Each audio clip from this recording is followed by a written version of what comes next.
Yo guys, welcome back to Black Cuan. Terima kasih telah mengupdate berita kripto dari channel ini. Di kesempatan kali ini teman-teman, saya ingin berbicara mengenai siapa sih yang mendalangi atau siapa dalang dari pergerakan harga Bitcoin ini menuju ke 30.000 dolarnya. Dan di update video kali ini kita akan berbicara nih tentang dua hal teman-teman. Mengenai good news-nya. Good news-nya itu adalah mengenai siapa yang menggerakkan harga Bitcoin ini atau apa yang menggerakkan harga Bitcoin ini dan sampai mana Bitcoin ini kemungkinan besar akan terus dia naik, teman-teman, kemana harganya setelah ini. Dan ada juga bad news-nya di sini akan kita bahas, teman-teman. Tetapi saya ingin menutup video kali ini dengan good news ya, teman-teman. Jadi saya berharap teman-teman stay tune ya sampai selesai video kali ini. Karena saya tidak ingin mengecewakan kalian di ending videonya, teman-teman. Oke, yang pertama di sini kita bahas dulu ya mengenai good news, teman-teman. Good news untuk Bitcoin ini adalah Bitcoin telah berhasil menembus 30.000 dolar dan sekarang ada terjadi minor correction, sedikit koreksi. Bitcoin di 29.900-an dolar, tetapi jika kalian melihat di sini Ethereum, kemudian BNB, kemudian koin-koin altcoins yang di dalam 10 besar ini saja, itu lebih dalam koreksinya daripada yang terjadi di Bitcoin. Artinya, dominasi Bitcoin ini masih besar untuk sekarang ini, teman-teman. Dan itu akan kita bahas nanti. Kemudian, sekarang ini mengenai good news berikutnya adalah apa yang terjadi kepada saham ketika the last Fed hike, ketika kenaikan suku bunga terakhir itu terjadi, teman-teman. S&P 500 menurut Zero Hedge di sini.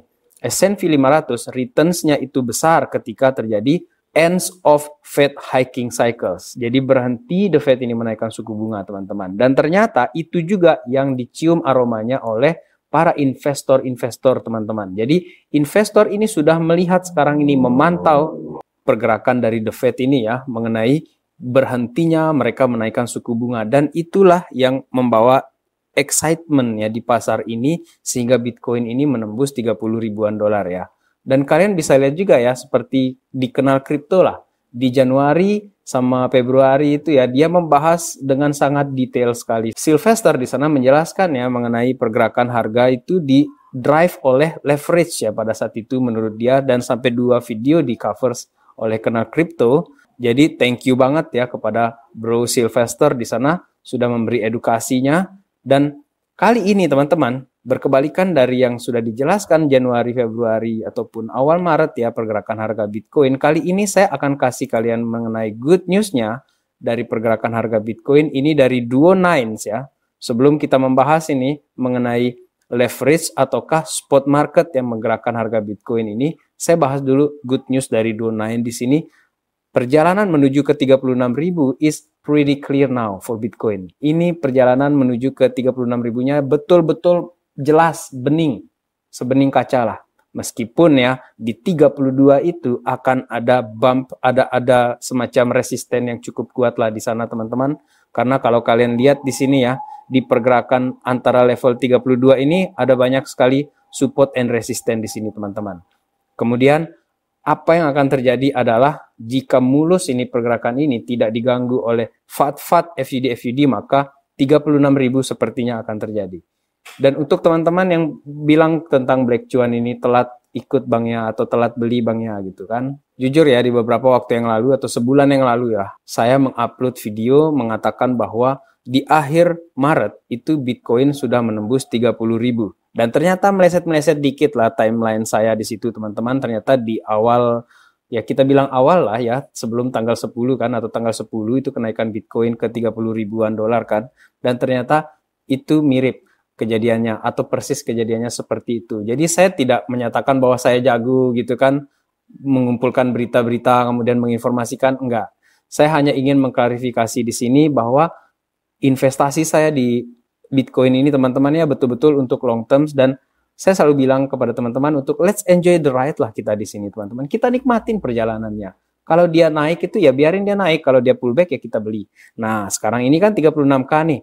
Kemudian teman-teman, mengenai siapa yang mendalangi atau siapa yang mendrive harga Bitcoin ini atau apa yang mendrive itu adalah ini dari Checkmate, teman-teman.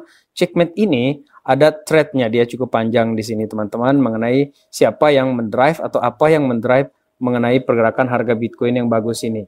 Memang kecurigaannya itu adalah leverage ya yang menggerakkan harga ini. Tetapi menurut dia di sini ya, setelah saya melihat di sini dan saya merangkum untuk kalian teman-teman dari thread-nya dia yang cukup panjang di sini, bahwa yang mendrive harga Bitcoin kali ini itu adalah dari spot market teman-teman, karena menurut dia di sini secara ringkas saya bilang ya di sini bahwa dia bilang jumlah Bitcoin yang ada di spot ya, di exchange spot balance itu betul-betul balance-nya itu trending lowers teman-teman. Jadi menurut saya kali ini excitement-nya itu justru digerakkan oleh spot market teman-teman untuk harga Bitcoin kali ini.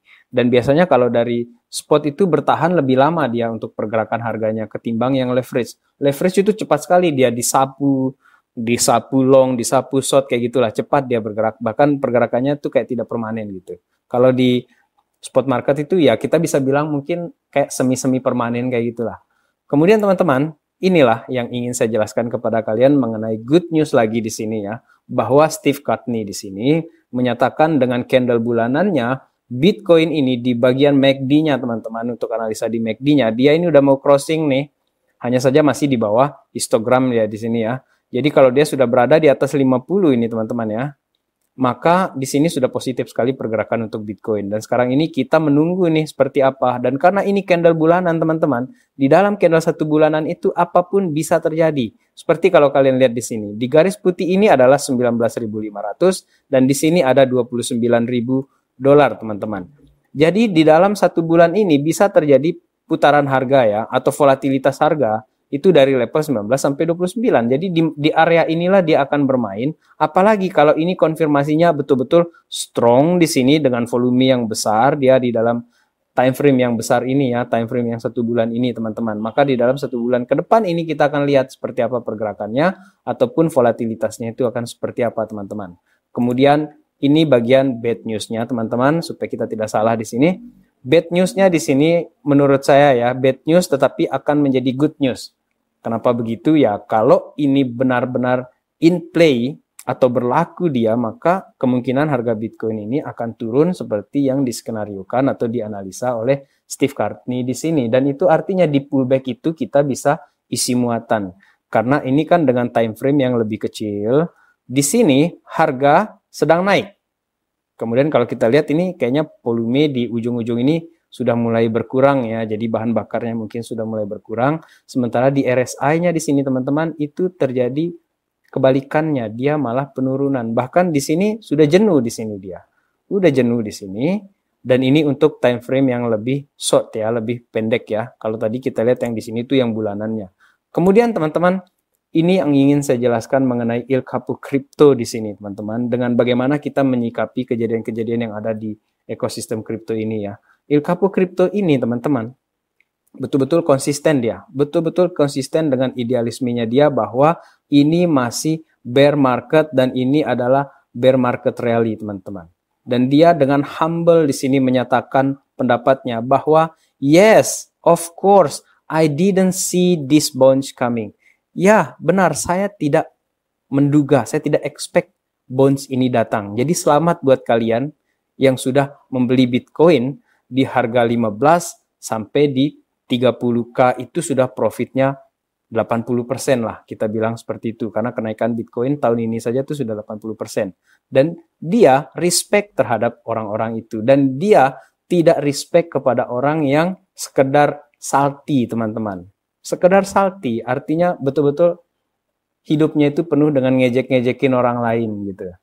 Sementara si Il Capo Crypto ini dengan PC-nya dia bahwa ini masih bear market rally teman-teman, dia respect kepada orang-orang yang sudah mendapatkan profit sejauh ini. Dan saya tidak butuh kalian itu untuk menghina, mengejek saya atau men-tag saya banyak-banyak, katanya dia.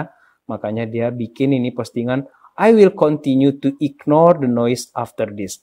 Saya akan lanjutkan untuk tidak memperdulikan noise-noise setelah ini, karena katanya dia 12K remains the main target. 12K ini masih menjadi targetnya Il Capo Crypto untuk harga Bitcoin teman-teman. Apa pendapat kalian mengenai sudut pandang si Il Capo Crypto dengan konsistensinya dia di sini? Coba kalian tulis di kolom komentar teman-teman, karena kayaknya menarik untuk kita membahas ini. Belum lagi kalau kita kaitkan dia dengan situasi-situasi makro.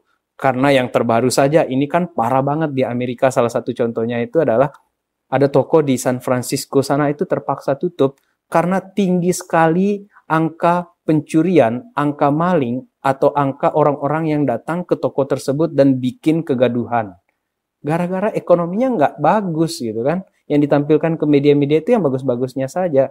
Tetapi dari satu sudut pandang kecil di San Francisco itu, di toko itu teman-teman, dia tutup gara-gara banyaknya pengangguran, banyaknya maling, banyaknya perampokan yang terjadi di sana. Kemudian masih dengan sisi bad news, yang menurut saya penting untuk kita lihat di sini adalah Bitcoin price face bearish divergence amid 22K correction target. Jadi menurut dia target koreksinya itu sampai ke level $22.000 ya teman-teman.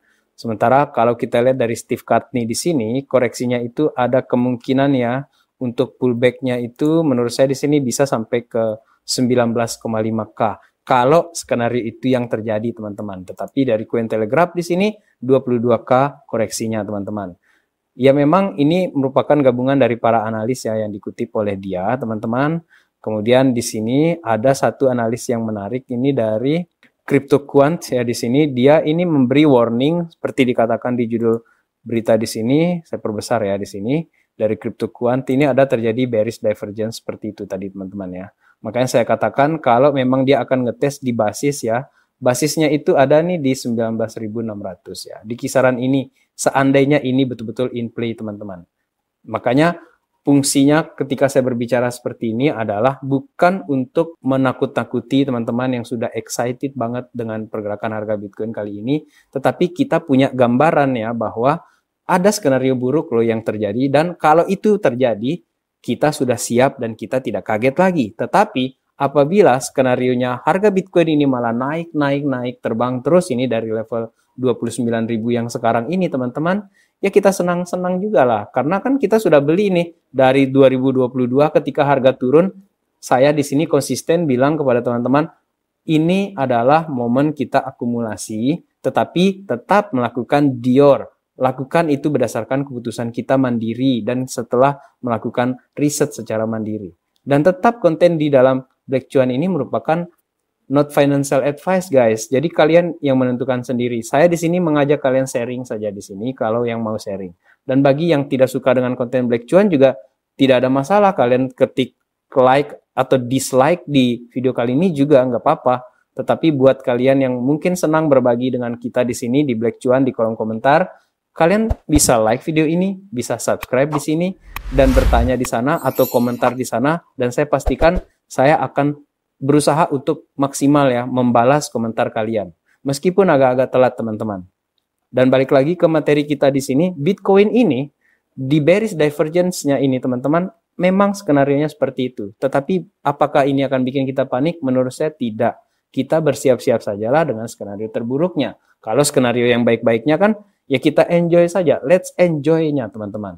Kemudian good news-nya terakhir di sini yang ingin saya katakan ya, untuk teman-teman yang sudah investasi di kripto yang terutama Bitcoin ya, ini good news-nya adalah dominasi Bitcoin ini sudah hit dia 2 years high teman-teman. Padahal dia baru smash 30K. Dampaknya seperti apa? Dampaknya adalah harga Bitcoin kemungkinan akan semakin maju, dan dampak yang sedikit ya, sedikit mengerikan atau sedikit jelek lah ya, kita bilang seperti itu, tawar-menawar rasa lah di sini dikit.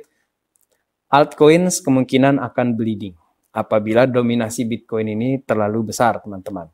Tetapi artinya ketika berdarah-darah Bitcoin ya, ketika berdarah-darahnya altcoins itu sebenarnya dia lagi nunggu giliran bos. Lagi nunggu giliran nih altcoins.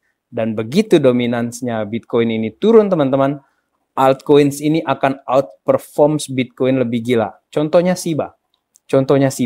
Yang terakhir di sini sebagai penutup video saya. Contohnya Shiba. Ini berdasarkan ada request dari teman-teman di Black Cuan ya.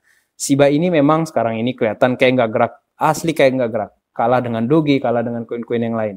Jadi ketika Bitcoin naik tinggi-tinggi pun, Shiba ini malah dia kayak diam gitu kan. Dan banyak juga ini investor-investor yang akhirnya tarik dana ke Shiba. Tetapi menurut saya teman-teman, Shiba ini suka kasih kejutan. Seriously, dia suka kasih kejutan. Meskipun sekarang ini orang sudah kehilangan kesabaran ya dengan Shiba, tetapi menurut saya di sini worth it lah untuk kita pantau pergerakan Shiba ini karena dia yang tidak gerak selama kejadian-kejadian kenaikan ini teman-teman. Jadi untuk kita pantau, bukan saya sarankan untuk beli teman-teman ya. Baik teman-teman, Sekian video kali ini, kita enjoy perjalanan Bitcoin ini, perjalanan harga ini, perjalanan investasi kita ini, dan sampai jumpa di update video Black Cuan yang berikutnya teman-teman. Salam Black Cuan. Peace my friend.